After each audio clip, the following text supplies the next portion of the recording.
Welcome back to Footballology. So DJ Moore is on my 2023 watch list, and I also believe that he could finish the season as a top 10 receiver. I know that's a bold statement, but if you stay tuned, I'll tell you why. So if we come over here and we look at the Carolina roster from last year, and we just look at their top five receivers from last year, LaVisca Chenault is a guy that got there late. But I also believe that he's going to be filling that Christian McCaffrey role, who's no longer there. Also, Shea Smith is more of a deep threat gadget guy that also is going to do some of the backfield work and kind of come out of the slot as well. Terrence Marshall really hasn't taken that step to really show himself to be that number one receiver, and DJ Moore is no longer there.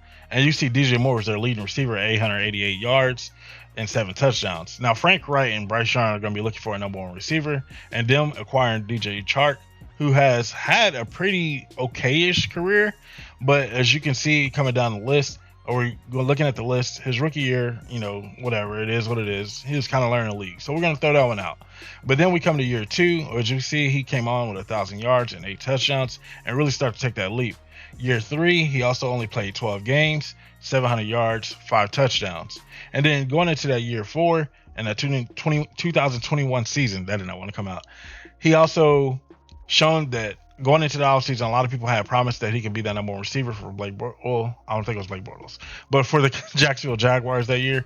And he tore his ACL early in the season, which was really bad for business. Actually, it was Trevor Lawrence. That's who it was. And that's why everyone had this high level of hope for him. It's because he had an elite quarterback now, and he was going to take that next step. And he actually started to show signs early in that season that he could be that guy. Coming off an ACL tear going into the Detroit Lions, you can see he had 502 yards or 502 yards receiving and 3 touchdowns. Now that's with Jared Goff as his quarterback and coming off an ACL tear, and really Amon-Ra was kind of the focal point of that offense. And that offense identity, if we're being honest, kind of start to lean more towards the run game and kind of the short passing game. So it's like DJ Chark didn't really have a chance to showcase his deep ball speed on a regular occasion. And I think that he still has that ability, even in sitting at 26 years old. So then we come over here and now we look at the current Carolina roster and some of the receivers that they brought in, and we start going down the list and we look at some of these guys. Adam Thielen at best is the number two receiver, as we've seen in Minnesota. Can he really take that number one spot? I don't think he has that upside. And really, if you're Frank Wright and the coaching staff, do you really want to put that much onus on a guy that's a 10-year vet? And then your offense is kind of back to square one coming into next year. So then we go down. Marquez Stevenson, maybe. I'm a big Marquez Stevenson. I'm not gonna lie. He's a deep ball guy, but probably more in a return game. He's a speedster though for sure. Shea Smith, we just already described him as more of a gadget guy. LaVisca Chenault is gonna probably fill that Christian McCaffrey's role with Miles Sanders being in the backfield. So that's gonna be interesting how they're gonna use LaVisca Chenault. But I think they're gonna use him more of a schemey kind of guy and not more of a straight line receiver or just kind of a route running receiver. Which I think LaVisca Chenault is solid. Don't get me wrong. I still like him in like a fantasy upside flex position moving forward as well. And then we come down, Jonathan Mingo. They drafted this year. Once again, it's a rookie. He's going to be kind of taking it slow and kind of ushering himself into the league. So there's going to be kind of some turmoil there, but not a lot. But we've seen a lot of rookie receivers come into this league and just kind of flourish and blow up. And then Terrence Marshall, I think he could take that next step. I'm not going to say he couldn't.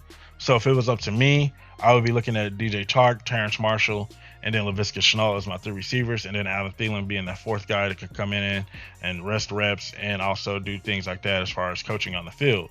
So I don't really see anybody else on this list taking that number one spot. And with that being said, like I said, Bryce Young and Frank Wright are both going to be looking for a number one receiver. I think with that being said, he can actually have an opportunity to really take that next leap in his game and really prove to us and show everybody that he has the opportunity to be that number one receiver that we thought he could be when he was with Trevor Lawrence and the Jacksonville Jaguars. Also, he got 1 year deal. He had a 1 year deal last year. Really showed enough that the ACL was still healed up, and he could be that guy. And now going into this situation, Carolina is like a 1 year prove deal, and I believe that guys on a 1 year prove deal basically have something to prove, right? And so I think that with that being said, he's going to show out and show up, and I think he can easily end the season as a top 10 receiver. So let me know what you think in the comment section below. If you're a Carolina Panthers fan, do you like this, or do you think a guy like Mingo or Terrence Marshall can really take the number one spot and don't see him as the number one receiver and not even a top 10 receiver? And like I said, I know it's a bold statement, but really think about it.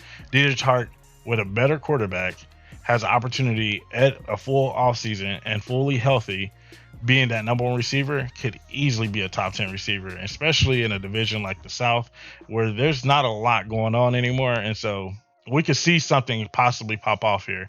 That's just my personal opinion. Let me know what you think in the comment section below. And if you're not a footballologist yet, I don't know what you're waiting on. Go and subscribe to the YouTube channel today, become a footballologist, and stay safe, football fans.